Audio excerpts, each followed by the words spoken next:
기도하시겠습니다.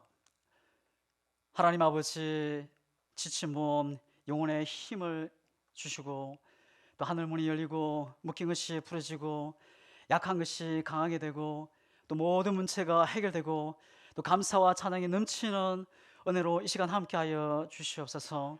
만물의 주인이신 하나님, 마음을 담아 주님께 드린 귀한 손길이 있습니다. 믿음으로 주님께 드리는 손길마다 복되게 하시고 심는 대로 그 주님께 드리는 심는 대로 거두게 하시는 하나님, 믿음으로 생명의 씨앗을 심었사오니 풍성한 열매로 하나님 영광 돌리며 승김에 베푸며 하나님의 나라를 세워가는 축복의 은혜 통로가 되게 하여 주시옵소서. 이 시간 하나님 앞에 있습니다. 우리의 마음의 문을 열고 거룩한 결단이 있게 하시고 또 풍성한 은혜로 하나님 함께 하여 주시옵소서. 예수님의 이름으로 기도드립니다. 아멘. 우리 서로 인사하시겠습니다. 우리는 하늘 가족입니다.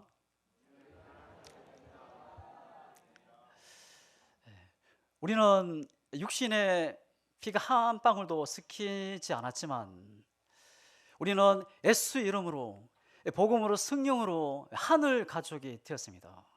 우리가 이 땅에서는 건강하면 70, 80, 요즘은 의학이 과학이 좋아져서 100살, 120살까지 하지만 우리가 가야 할 영원한 하나님의 나라, 그 하나님의 나라에서 우리 모두가 함께 영원히 살 하늘 가족입니다. 여러분, 이 사실을 기억하고 우리가 서로를 위해서 기도하고 또 서로를 위해서 더 하나 되는 데 힘쓰는 우리 모두가 되기를 주의 이름으로 축복합니다. 우리 서로 다시 한번 인사하겠습니다. 우리는 하늘 가족입니다. 오늘이 3월 마지막 날입니다. 3월 31일, 이 의미가 있는 날인 것 같습니다. 과거에 자신을 돌아보고 이제 새로운 첫날 4월이 시작됩니다. 우리의 과거의 그 허물, 약한 모습을 다 뒤로 하고 이제 4월에 기도로 시작하고 또 성령으로 또 예수로 시작하는 새로운 달, 하나님께서 우리의 인생을 또 우리의 가정을 또 우리의 교회를 반드시 꽃피는 4월로 만들어 주실 줄 믿습니다. 오늘 기도로 믿음으로 나아가는 우리 모두가 될 수 있기를 주님의 이름으로 축복합니다. 이 창세기는 인간이 가장 기본적이고 이 본질적인 물음에 대해서 분명한 답을 주고 있습니다. 왜 이 세상에는 고통이 있고 질병이 있고 왜 죽음이 있고 사망이 있는가? 사람은 어디서 왔으며 어디로 가는가? 알이 문제인가 닭이 문제인가? 세상에는 이 물음에 의문투성이고 모든 것이 미스터리입니다. 그런데 하나님의 말씀, 이 성경은 분명히 우리에게 답을 주고 하나님께 답이 있다는 것입니다. 여러분에게 어떤 문제가 있습니까? 오늘 이 말씀에 또 우리가 하나님을 만남을 통해서 모든 문제들이 해결받는 은혜와 복된 시간 될 수 있기를 주님의 이름으로 축복합니다. 태초에 하나님이 천지를 창조하시니라. 우리는 성경을 볼 때 반드시 기억해야 할 것이 있습니다. 이 모든 성경은 하나님의 감동으로 쓰여졌다는 겁니다. 무슨 말입니까? 성경의 본 저자가 하나님이다라는 것입니다. 물론 40여 명이 성경을 기록했지만 성경에 감동을 입었어. 곧 하나님이 성경을 기록했다는 겁니다.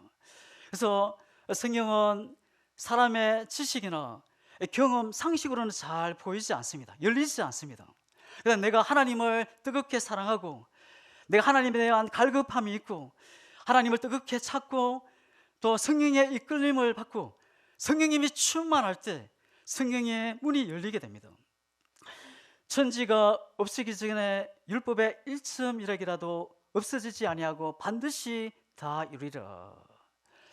내가 성경을 이해하든 깨닫지 못하든 이 말씀 성경은 1.1핵도 틀림없는 하나님의 말씀인 것을 반드시 기억할 수 있기를 주의 이름으로 축복합니다. 이 창세기를 처음 받은 성도는 누굽니까? 애굽에서 탈출해서 광야로 걷고 가나안을 향하는 이스라엘 백성들입니다. 애굽, 이집트는 이 다신교의 나라입니다. 애굽은 이 많은 신이 있고 이 주술과 우상 숭배가 가득한 곳이었습니다. 모세가 지팡이로 뱀을 만들 때 이 애굽의 이집트의 주술사들도 뱀을 만드는 것을 보면은 이 주술에 아주 뛰어난 나라가 이 애굽, 이집트였습니다. 그들은 하늘과 태양, 달을 섬겼고 바다와 강을 섬겼으며 가축과 수많은 짐승들을 섬겼습니다. 이스라엘 백성들이 400년 넘도록 이 애굽에서 살면서 어쩔 수 없이 그들의 영향을 받게 됩니다. 하나님이 누구신지 잘 모르는 가운데 있었습니다. 창세기는 바로 이들에게 주신 하나님의 말씀이었습니다. 눈에 보이는 태양이, 하늘에 있는 수많은 달과 별들이 하나님이 아니다. 가축이나 짐승이 하나님이 아니라 말씀하시는 하나님이 진짜 하나님이다. 우리는 이 창세기를 통해서 가장 큰 은혜, 복을 얻습니다. 그 이유는 내가 하나님을 깊이 알 수 있기 때문입니다.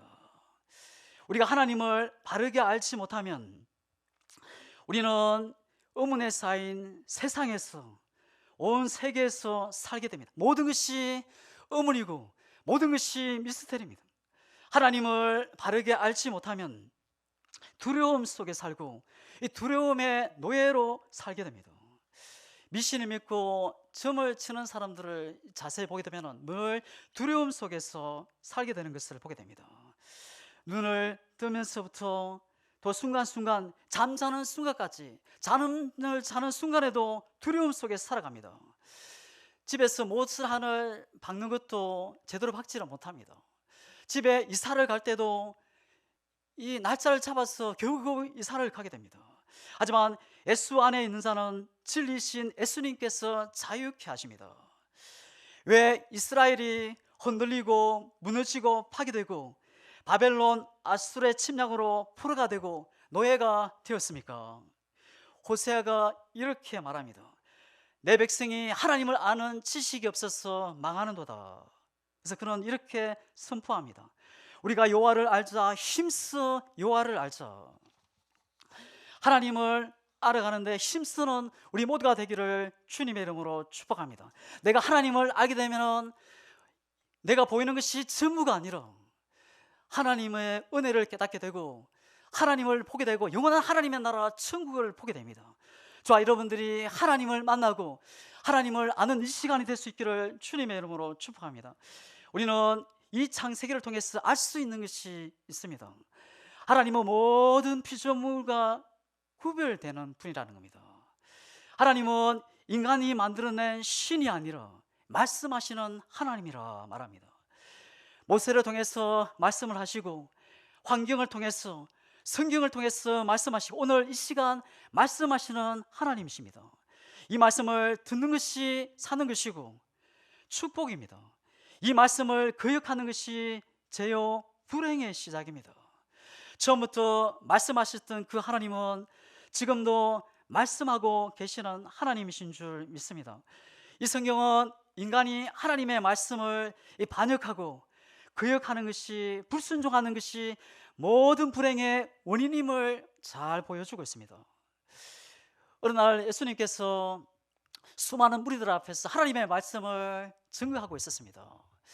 그때 한 여인이 이 말씀의 은혜를 받았던지 예수님을 향해서 크게 외칩니다. 당신의 묵인 젖이, 당신의 태가 복이 있습니다. 그때 예수님이 그 여인을 향해서 크게 외칩니다. 도리어 내 말을 듣고 행하는 자가 복이 있느니라. 사람은 들어야 합니다.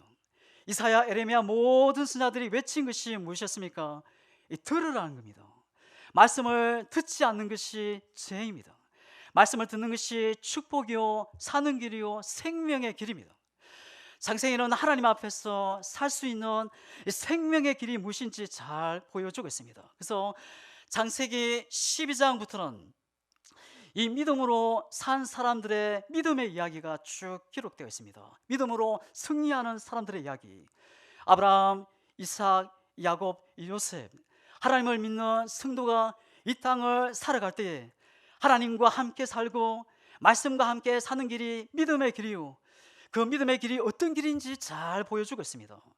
진짜 믿음에 살아가는 길은 애굽에서 소돔과 고모라에서 잘 먹고 잘 입고 잘 사는 것이 전부가 아닙니다. 풍성한 삶이 없고 화려함이 없어도 진리의 생명의 말씀 붙잡고 또 말씀의 등불이 비추는 곳을 따라가는 것이 진짜 믿음의 길이요, 축복의 길이요, 생명의 길임을 보여주고 있습니다. 1절입니다. 태초에 하나님이 천지를 창조하시니라. 이 말씀이 믿어지고 내가 믿음으로 고백하고 선포하면은 하나님의 말씀이 열려지게 되고 은혜가 임하게 되고 인생이 성령으로 예수로 말미암아 열려지는 역사가 있게 됩니다. 창세기는 성경 전체를 여는 열쇠라 이야기합니다. 이 말씀이 믿어지면 성경에 나오는 수많은 그 기적이 이해가 되고 그 기적은 나의 것이 되는 겁니다. 하지만 이 말씀이 믿어지지 않으면 수많은 기적들은 나와 전혀 상관이 없는 것이 되게 됩니다. 하지만 이 말씀이 믿어지지 않으면 나와 상관이 없는 것이 되는 겁니다. 태초에 하나님이 천지를 창조하시느니라. 1장에서 중심이 되는 이 핵심 단어가 무엇입니까? 창조가 아닙니다.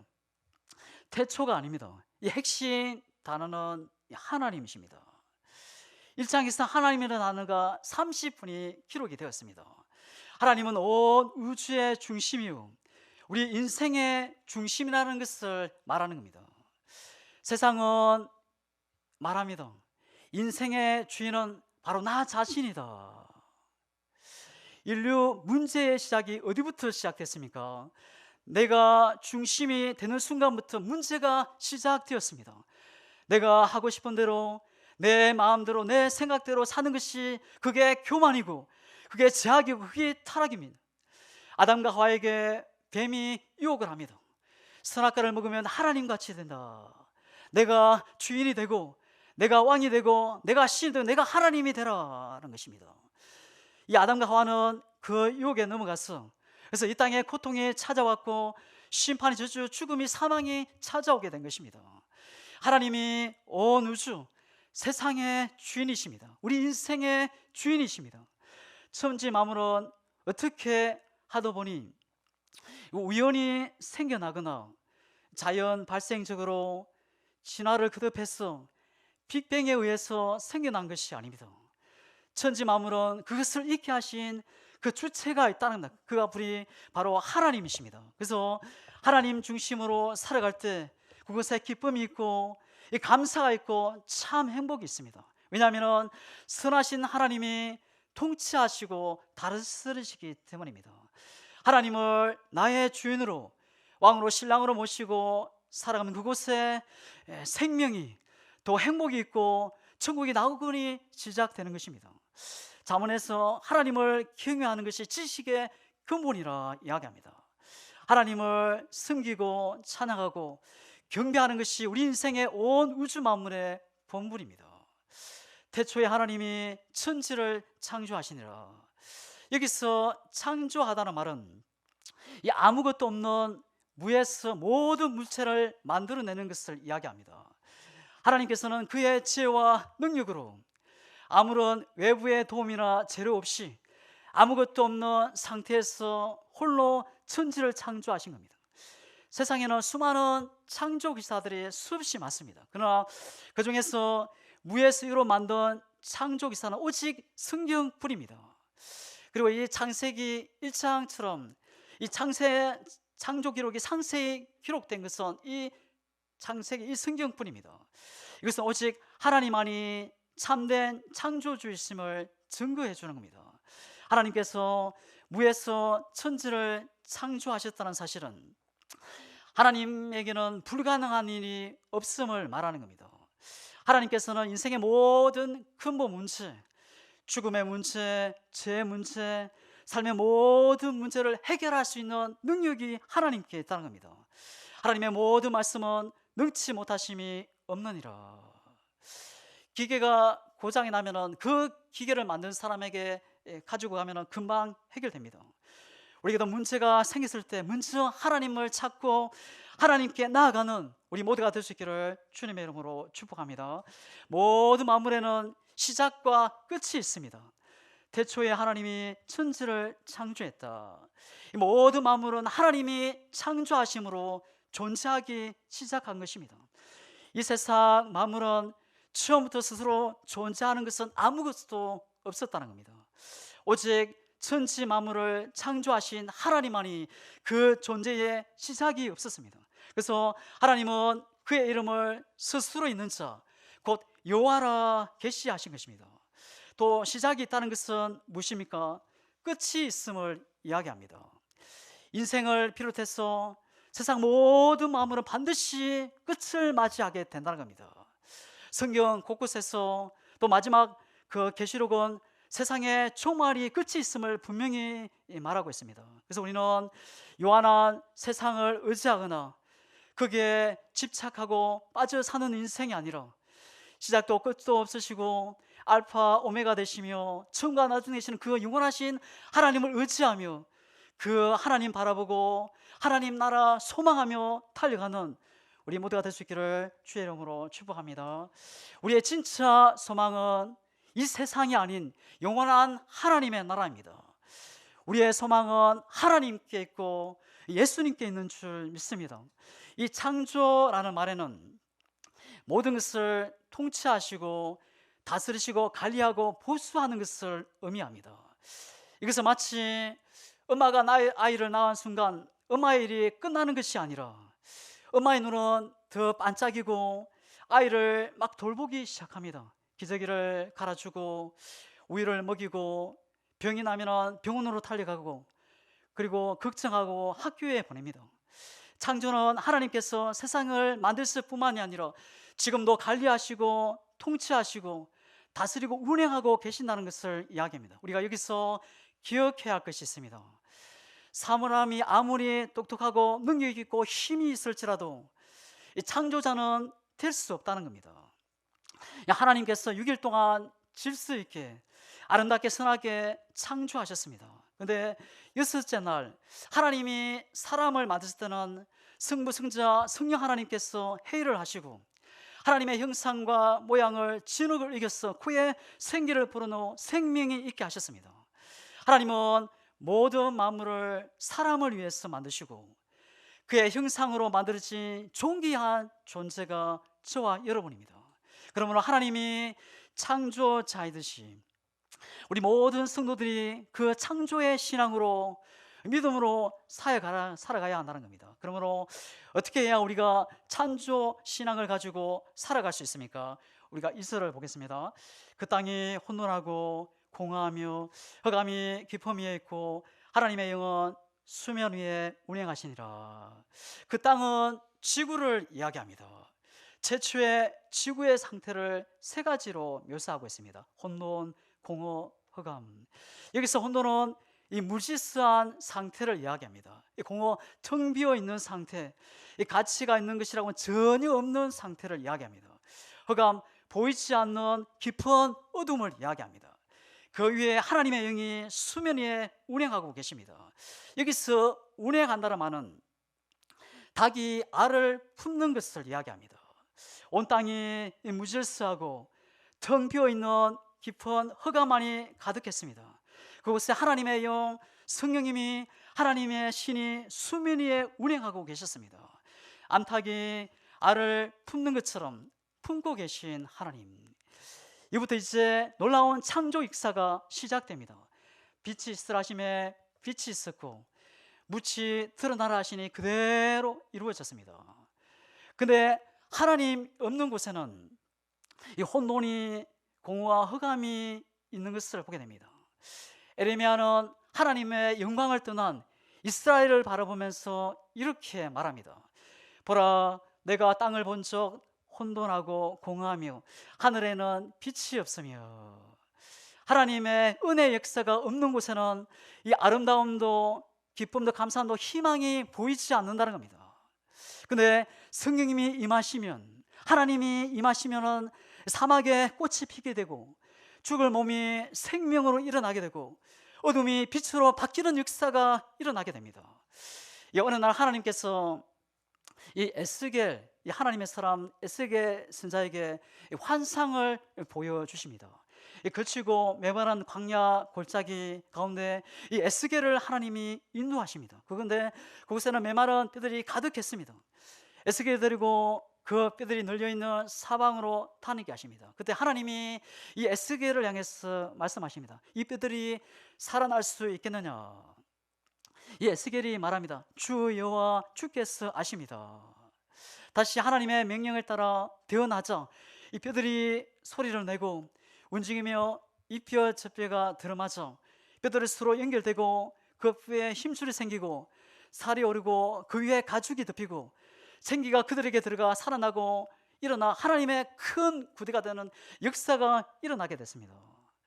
이것은 전혀 소망 없는 이스라엘을 하나님이 반드시 일으키고 다시 살리겠다는 겁니다. 이것은 하나님의 영이 없는 영혼, 혼돈이 일어나고 공허와 어둠 속에 있는 그 영혼은 시들시를 하게 되고, 그러나 성령이 그에 의해 운행하고 충만할 때 새롭게 하시는 창조의 역사가 있게 된다는 겁니다. 그럼 우리에게 무엇보다도 중요하고 우선적인 일은 하나님이 우리 안에 임하셔서 일하시도록 우리의 마음의 문을 활짝 열고 하나님의 영 성령을 모시는 겁니다. 지금 나에게 혼돈이 있고 누구도 메꿀 수 없는 공허함이 있고 끝이 보이지 않는 흑암이 있으신 분이 있으십니까?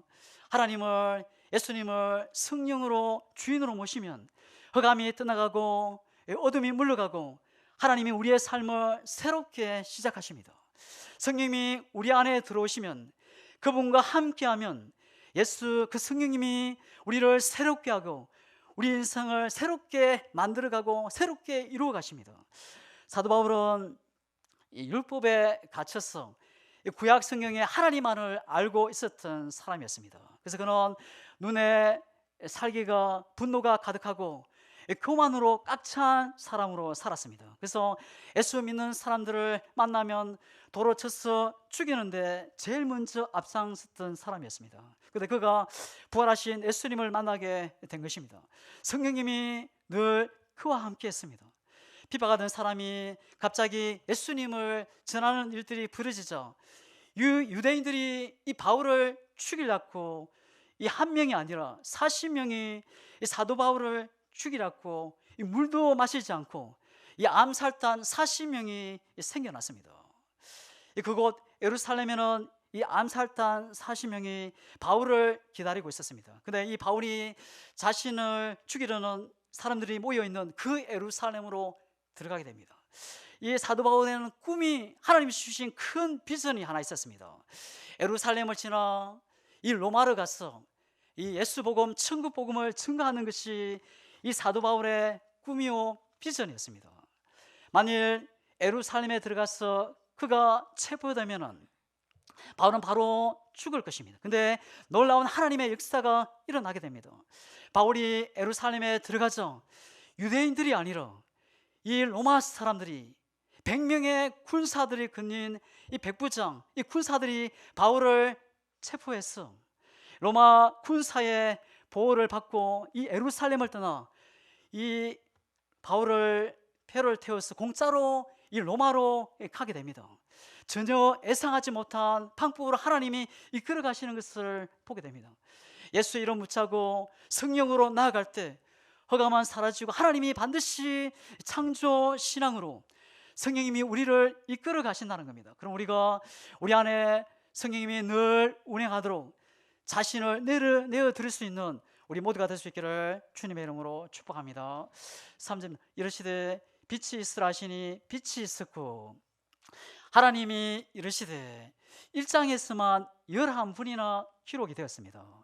전능하신 하나님이 있으라 하시자 생겨났고 이루라 하심에 이루어지는 역사가 일어났습니다. 이 천지 만물의 시작은 하나님의 말씀으로 시작되었습니다. 성경은 말씀이 곧 하나님이라 말하고 있습니다. 태초에 말씀이 계시니라.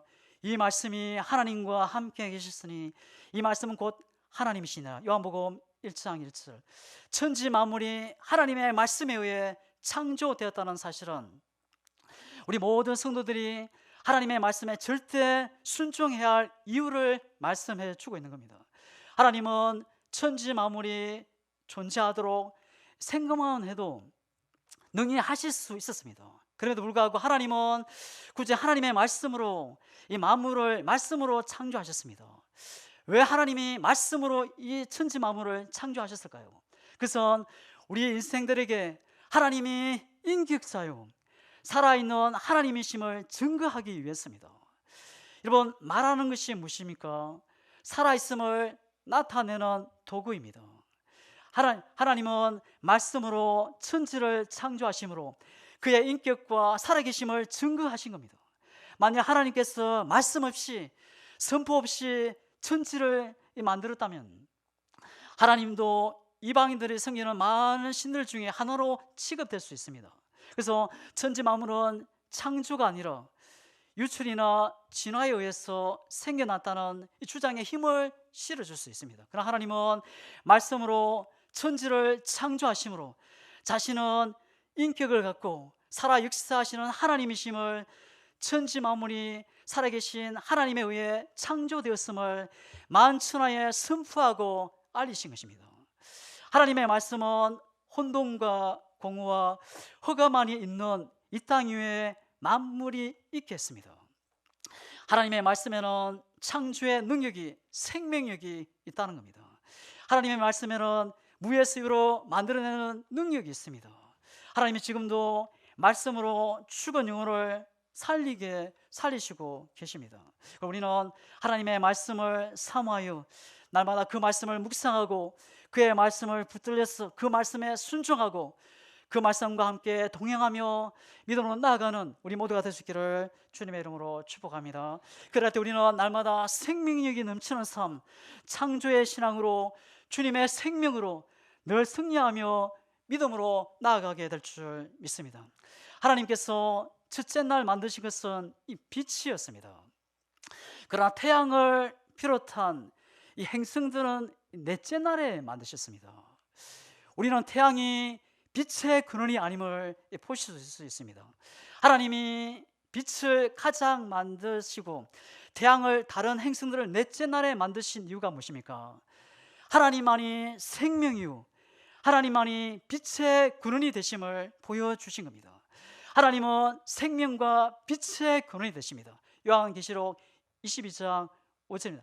다시 밤이 없겠고 등불과 햇빛이 쓸데없으니 이는 주 하나님은 그들에게 빛이심이라. 하나님은 생명의 빛의 근원이 되십니다.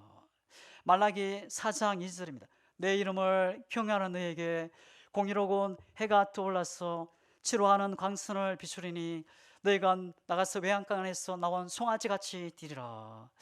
하나님은 하나님에게만 있는 생명의 빛이 있습니다. 이스라엘 백성들이 광야를 지날 때에 이 고라를 중심으로 한 사람들이 모세와 아론의 지도권에 도전을 하다가 하나님의 심판을 무섭게 임할 때가 있었습니다. 250명이 죽임을 당하고 14,700명의 백성이 연병으로 죽게 됩니다. 하나님은 그 사건 후에 하나님께서 아론을 신앙의 지도자로 세우셨다는 표적을 보여주시고 그 사건을 마무리하십니다. 하나님께서 모세에게 각 지파대로 한 개의 지팡이를 가져오게 합니다. 그 지팡이에 각 지파의 족장들 이름을 쓰게 합니다. 레 지파의 대표자로 아론의 이름을 쓰라 명합니다. 그리고 성막의 증거궤, 법궤 앞에 두게 하십니다. 그러면 하나님께서 지도자로 세운 자의 이름이 기록된 지팡이에 싹이 나게 될 것이다 이야기합니다. 이것은 하나님께서 누구를 대제사장으로 세우셨는지 공적으로 확인시켜 주시기 위함이었습니다. 지파의 주장들은 모세의 지시대로 지팡이 하나씩을 취하여 모세에게 주었고, 모세는 각 지파의 족장의 이름이 적힌 지팡이 12개를 승막한 이 은하계 법궤 앞에 두게 됩니다. 이것은 하나님 앞에 둔 것을 의미하는 겁니다. 그 다음날 모세가 승막 앞에 들어가 보니 놀라운 일이 벌어졌습니다. 12지팡이가 있는데 이 레 지팡, 이 아론의 지팡이 이름 쏜 그 아론의 지팡이가 이 메마른 그 지팡이에서 움이 돋고 싹이 나고 꽃이 피고 이 살구나무 열매가 맺히는 놀라운 기적의 역사가 일어났습니다. 모세는 하나님의 지시를 받아 지팡이를 백성들한테 보이고 하나님께서 모세에게 아론의 싹난 지팡이를 은하계 안에 간직하게 했습니다. 하나님에게는 생명의 빛이, 치료의 빛이, 구원의 빛이 임하게 된다는 겁니다. 죽을 영혼도 하나님의 생명의 빛이 강하게 임하게 되면 살아나게 되고 꽃이 피고 열매가 있는 능력 있는 삶을 살게 될 것을 이야기합니다. 하나님께서 빛과 어둠을 나누시고 빛을 낮으로 어둠을 밤으로 부르십니다. 밤과 낮을 만드신 하나님께서 이 어둠이나 밤도 두셨습니다.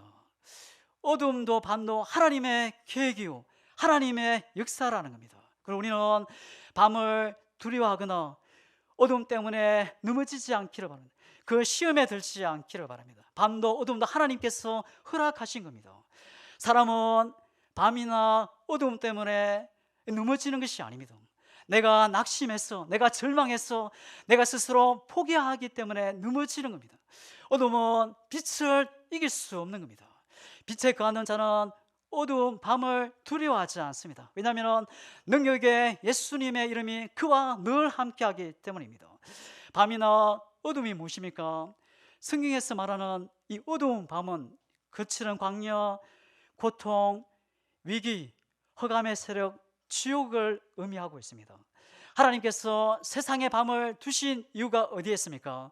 지금 위기와 두려움에 사로잡혀 흑암의 세력에 눌려 지옥을 향해 달려 내려가는 그 영혼을 향해 그 예수님의 그 강한 가난한 심령으로 그들을 바라보라는 겁니다. 저들을 향해서 빛을 비추라, 예수 그리스도의 생명의 빛을, 구원의 빛을 전하라는 겁니다. 생명, 그 구원은 예수님 외에 없기 때문에, 천하 인간에게 그 구원 얻을 만한 그 예수 이름 외에는 없기 때문입니다. 우리는 날이 밝으면은 이 각자의 위치에서 열심히 뛰고 일을 하다가 어둡고 캄캄한 밤이 오면은 이 걸어가던 길을 멈추고 내가 하는 모든 일을 중단하게 됩니다. 하나님께서 밤과 낮을 주신 것은 너는 신이 아니고 사람이니 내 자신을 바로 알라는 겁니다. 사람은 한계가 있습니다. 밤이 있기에 내가 겸손해질 수 있는 겁니다. 그래서 밤이 저주가 아니고 축복입니다. 졸지도 않으시고 주무시지도 않으시는 그 하나님을 바라보고 믿음으로 나아가라는 것입니다. 하나님께서 이 둘째 날 궁창 하늘을 창조하십니다. 궁창이라 말은 이 금속 조각을 두들겨 펴다 넓게 펴진 광활한 공간을 뜻입니다. 여기서 궁창이란 우리가 눈으로 볼 수 있는 공간, 하늘, 곧 대기권을 가리킵니다. 지구는 본래 물로 덮여 있었습니다. 그 물을 위의 물과 아래의 물로 놔두고 그 사이에 궁창 하늘을 두셨다는 겁니다. 여기서 궁창 아래의 물이란 강과 바다를 비롯해서 지면에 가까이에 있는 모든 물을 가리킵니다. 이 궁창 위의 물이란 이 구름 가운데 내재된 물을 가리킵니다. 여기서 우리가 주목해야 할 것이 있습니다. 하나님께서 하늘에 물을 저장해 놓으셨다는 사실입니다. 이것은 만물에 대한 주권이 살아계신 하나님께 있음을 말하는 겁니다. 왜냐하면 하늘에 있는 물에 따라서 만물이 살기도 하고 죽을 수도 있기 때문입니다. 만일 비가 오지 않으면 사람이나 진짜 식물은 다 죽게 될 것입니다. 또 비가 많이 내린다고 해서 반드시 좋은 것만은 아닙니다. 비가 하늘씩 내리면 홍수가 나고 결국 사람이나 짐승, 식물은 다 죽게 됩니다. 노아 홍수는 그 사실을 잘 보여주고 있습니다. 비는 내리되 적당히 내려야 합니다. 비는 적당히 내리면 은혜이지만 내리지 않거나 너무 많이 내리면 심판이 되는 겁니다. 그래서 비는 성경에서 하나님의 은혜를 상징하고 또 하나님의 심판을 상징할 때가 있습니다. 하나님께서는 물을 하늘에 저장해 두시고 그것을 그의 뜻대로 내리시는 하나님이라는 겁니다. 다시 말해서 만물에 대한 주권이 하나님께 있다는 겁니다. 그래서 우리는 하늘을 바라보며 하늘과 그 위에 물을 두시고 그것을 그의 뜻대로 내시는 하나님을 바라보며 나아가야 합니다. 사람들은 땅을 바라보고 땅에서 생기는 것으로 살아갑니다. 하지만 땅이 하늘로부터 내리는 비가 없이는, 은혜가 없이는 생명을 낼 수 없습니다. 그럼 우리는 하늘로부터 임하는 하나님의 은혜가 우리 가운데 내도록 하나님 중심으로 살아가야 합니다. 이스라엘 백성들이 애굽을 떠나 광야로 들어가고 있습니다. 여러분, 광야가 어떤 곳입니까? 물이 없는 곳입니다. 물이 부족한 곳입니다. 200만이 넘는 수많은 사람들이 마실 수 있는 물, 광야에는 없습니다. 근데 모세가 지금 이야기하는 겁니다. 지구 자체가 물로 덮여 있고 하늘 위에 많은 물이 있다. 두려워하지 말라. 온 세상을 만드신 하나님이, 비를 주시는 분도 하나님이시다. 하나님은 하늘이 아니라 반석에서도 물을 내시는 창조의 하나님이심을 보여주십니다.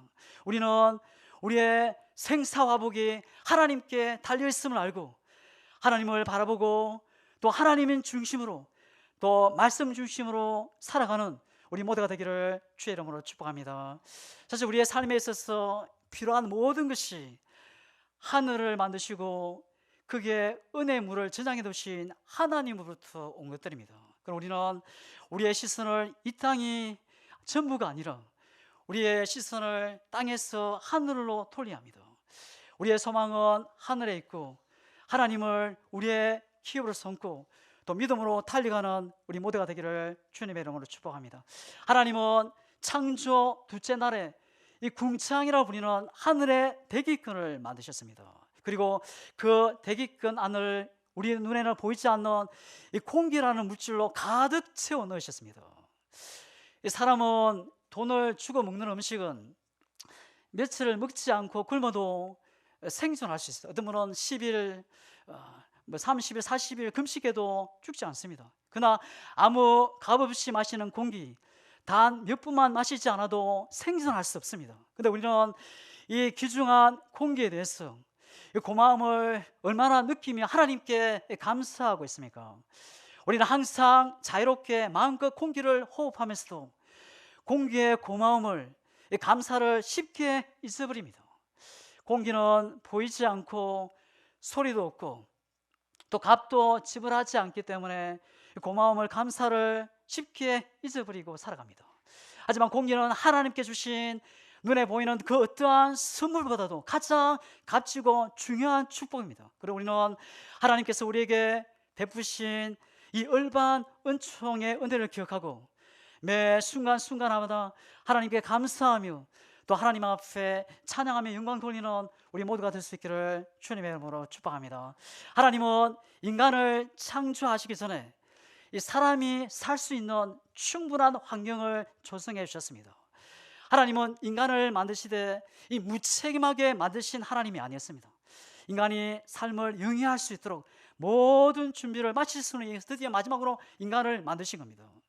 우리의 부모들은 이 자녀를 낳기 전에 자녀가 태중에 있을 때 미리 그 자녀를 위해서 하나하나 준비를 해놓습니다. 자녀가 태어났을 때 아무런 문제가 없도록 준비를 다 하는 겁니다. 그 자녀가 자라는 중에도 자녀의 필요를 다 채워주게 됩니다. 우리 하나님도 예수 안에서 성령으로 말미암아 그 거듭난 그의 자녀들, 성도들을 위해서 필요를 채우시는 하나님이라는 것을 이야기합니다.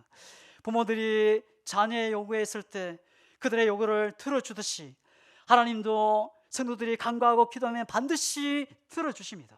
그리고 우리는 우리의 필요를 위해서 염려하지 말고 믿음으로 하나님께 나아가 두드리며 구하며 기도하는 모두가 될 수 있기를 주님의 이름으로 축복합니다. 마태복음 7장 9절에 말합니다. 너희 중에 누가 아들이 떡을 달라 하는데 돌을 주며 생선을 달라 하는데 뱀을 줄 사람이 있겠느냐? 너희가 악한 자라도 좋은 것으로 자식에게 줄 줄 알거든. 하물며 하늘에 계신 너희 아버지께서 구하는 자에게 좋은 것으로 주시지 않겠느냐?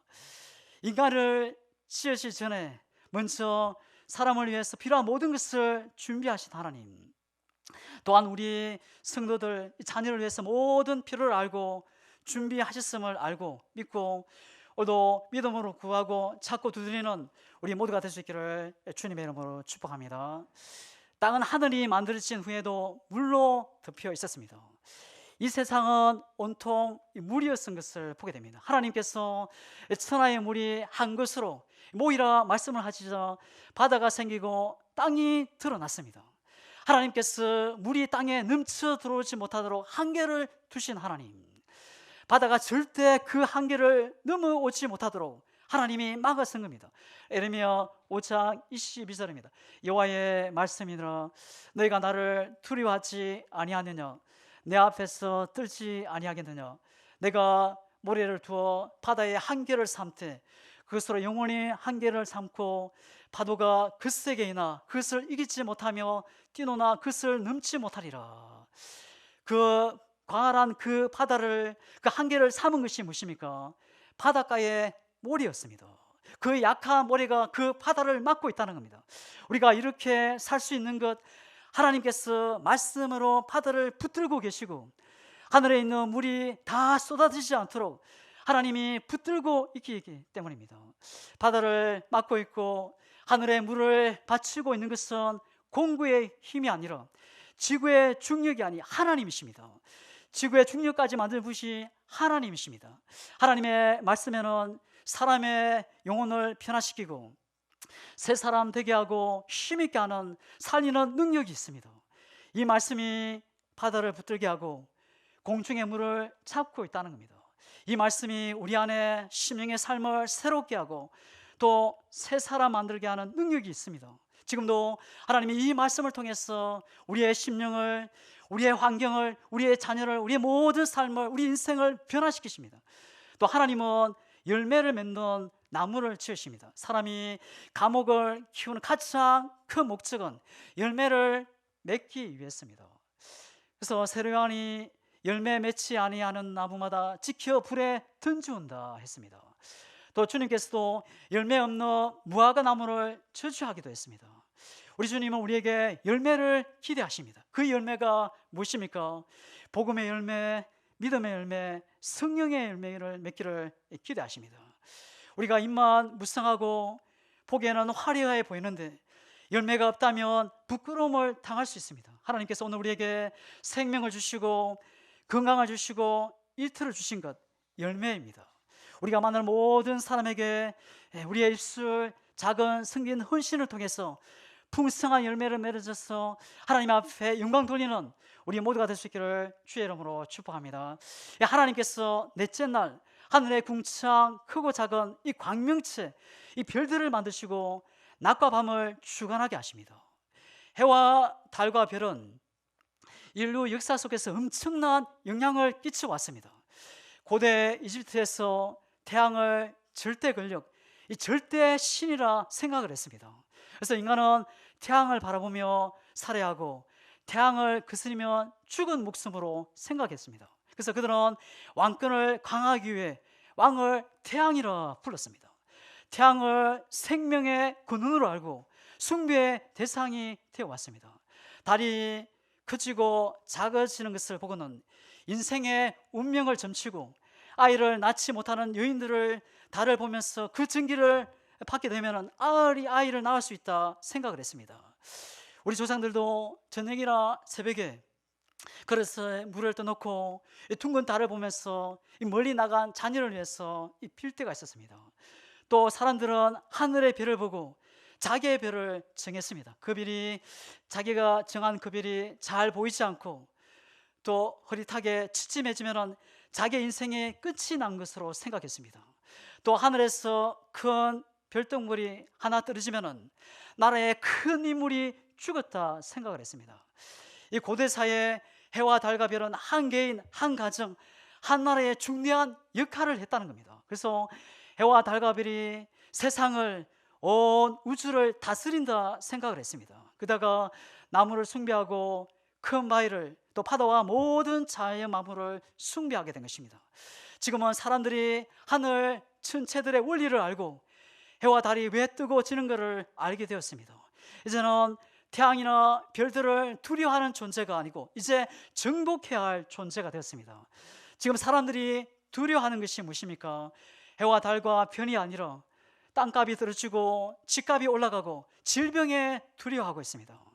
하늘에 광명체들을 만드시고 땅에 비쳐 낮과 밤을 주관하게 하신 하나님, 그렇다면 왜 하나님은 하늘의 광명체들을 포기하시고 우리를 향해 무엇을 기대하고 원하고 계실까요? 해와 달과 별들은 신학적으로 일반 계시, 일반 은총이라 이야기합니다.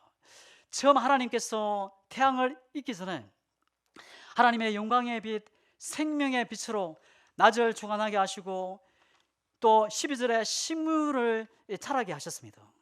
근데 넷째 날에 하늘의 태양 빛을 통해서 낮과 밤을 주관하게 하시고 식물들을 자라게 하셨습니다. 하나님의 특별한 능력으로 매 순간 우주를 다스리는 것이 아니라 해와 달과 별을 만들어 놓으시고 이 자연 법칙을 통해서 자연을 다스리게 하신 겁니다. 근데 왜 하나님께서는 특별한 은혜를 다 감추시고 이 일반 은혜, 이 일반 은총을 통해서 하나님이 대체하셨습니까?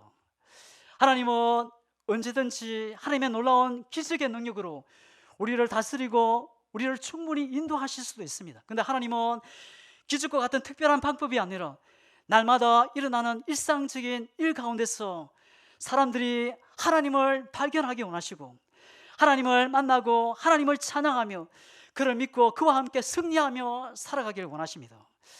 이스라엘 백성들이 광야에서 이 만나와 메추라기 먹을 때는 하나님을 섬겼습니다. 근데 이 백성들이 하나님의 약속의 땅, 이 가나안 땅에 들어가자 그들이 땀을 흘리며 수고해서 씨를 뿌리고 출소하며 살아가게 됩니다. 근데 하나님을 버리고 바알신을 선택합니다. 그들은 하나님의 공급이 아니고 자신들의 노력해서 자신들이 땀을 흘려서 얻은 것이라고 생각하고 하나님께 드려야 할 감사 찬양을 드리지 않았습니다. 하나님의 은혜와 사랑을 다 잊어버리고 결국 심판에 이르게 된 것입니다. 직장이 없을 때 하루하루가 하나님의 놀라운 기적으로 살아가는 것, 이것을 하나님의 은혜라 인정했습니다. 근데 자기가 열심히 노력해서 취직했을 때는 하나님께 감사를 하지 않습니다. 공돈이 생기면 하나님의 은혜라 생각하지만 열심히 일하면 하나님의 은혜라고 생각하지 않습니다. 왜냐하면 내가 노력했어, 내가 땀을 흘렸어, 내가 일을 했어, 내가 번 돈이기 때문이라는 겁니다. 하나님께서 태양을 만드시고 태양을 통해서 모든 것이 이루어지게 한 것 기억해야 합니다. 오늘날 기적보다 사람이 만든 것이 훨씬 더 많습니다. 태양을 만드시고 달, 별들을 만드신 하나님께서 인간에게 과학을 만들게 하시고 우주를 만들도록 허락하신 하나님이 태양을 사용하도록 은혜를 주신 겁니다. 우리는 더욱 하나님의 은혜라 생각하고 하나님께 감사를 드리며 하나님 앞에 영광을 돌려야 합니다. 우리는 기억해야 합니다. 내가 노력하고 내가 번 돈 때문에 하나님을 놓칠 수 없습니다. 옷술로 건강을 얻고 하나님을 놓칠 수 없습니다. 불타오르는 태양, 둥근 달을 보면서 하나님의 사랑, 그 은혜를, 하나님의 은혜의 손길을 볼 수 있는 사람들이 되어야 합니다. 의사의 손길을 보고도 하나님을 볼 수 있어야 합니다. 이웃 사람들의 도움을 받았음에도 하나님께서 일하시는 은혜의 손을 볼 수 있는 사람들이 되어야 합니다. 16절에서 하나님은 태양과 달, 별, 수많은 천체들을 이용하여 오늘날 시간을 정해 주셨습니다. 여기서 징조라는 단어가 있습니다. 히브리어로 오트, 사인이라는 말입니다. 저녁 노을이 붓기에 물들면 날씨는 더워질 것이라는 사인. 이 단어가 신명기에는 이적이라 기록을 하고 신약에서는 예수님께서 물로 포도주를 만드실 때 이 표적으로 사용을 했습니다. 예수님이 바로 하나님의 아들이요, 그분이 하나님이다 라는 사인이었습니다. 이 말은 하나님께서 하늘 궁창에 해와 달과 수많은 별들을 하늘에 달을 놓으신 것은 하나님은 살아 계신다는 사인이라는 겁니다. 뜨겁게 타오르는 태양을 보면서 하나님은 살아 계신다. 밤하늘에 뜨는 이 달, 수많은 별들을 보면서 하나님의 살아계심을 보라는 겁니다. 눈을 크게 뜨고 주위를 한번 둘러보십시오. 귀를 기울이고 들어보십시오. 하나님이 살아계심을 눈으로 볼 수 있고 귀로 들을 수 있을 것입니다. 다윗은 해와 달과 별들을 보고 하나님을 찬양합니다.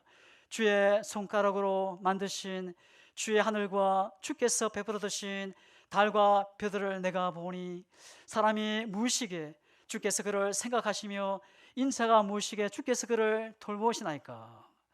다윗은 하나님의 창조 세계를 보고 하나님의 감사 찬양하며 영광을 돌리고 있습니다.